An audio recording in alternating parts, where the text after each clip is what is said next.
ఈ రోజు ఎపిసోడ్ చాలా ఎమోషనల్ గా అండ్ డిసప్పాయింట్ గా అనిపించింది. ఎందుకంటే శ్వేతని ప్రసన్న కుమార్ ని బిగ్ బాస్ అగ్ని పరీక్ష షో నుంచి ఎలిమినేట్ చేయడం జరిగింది. ఎందుకో వీళ్ళిద్దరిని ఎలిమినేట్ చేయడం కరెక్ట్ కాదేమో అనిపించింది. ఆడిషన్స్ లో శ్వేత టాస్క్ లో పర్ఫార్మెన్స్ అండ్ ఫిజికల్లీ మెంటల్లీ చాలా స్ట్రాంగెస్ట్ ప్లేయర్ అనిపించింది. అండ్ ప్రసన్న కుమార్ కూడా తన స్టోరీ వింటుంటే చాలా ఇన్స్పిరేషన్ గా అనిపించింది.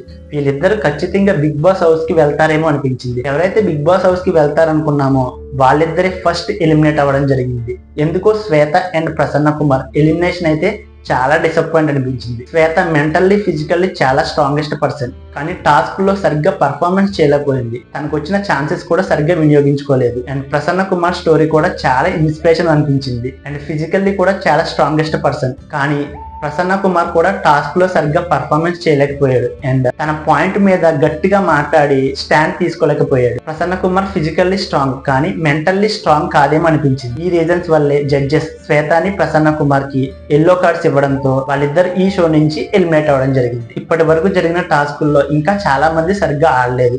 వాళ్ళకు కూడా ఒక ఎల్లో కార్డ్ ఇస్తే బాగుండేదేమో అనిపించింది. కానీ వీళ్ళిద్దరికి ఎల్లో కార్డ్స్ ఇచ్చి ఎలిమినేట్ చేయడం అయితే మంచిగా అనిపించాల. కానీ ప్రసన్న కుమార్ ఎలిమినేట్ అయ్యేటప్పుడు అభిజిత్ ఒక మాట అయితే అన్నాడు, నేను రియాలిటీ షోలో విజయం సాధించాను, కానీ నువ్వు రియాలిటీలోని విజయం సాధించావని చెప్పడం చాలా మంచిగా అనిపించింది. బిగ్ బాస్ అగ్ని పరీక్ష షో నుంచి శ్వేత అండ్ ప్రసన్న కుమార్ ఎలిమినేట్ అవ్వడం మీద మీకేమనిపిస్తుందో వీడియోని లైక్ చేసి కామెంట్ చేయండి.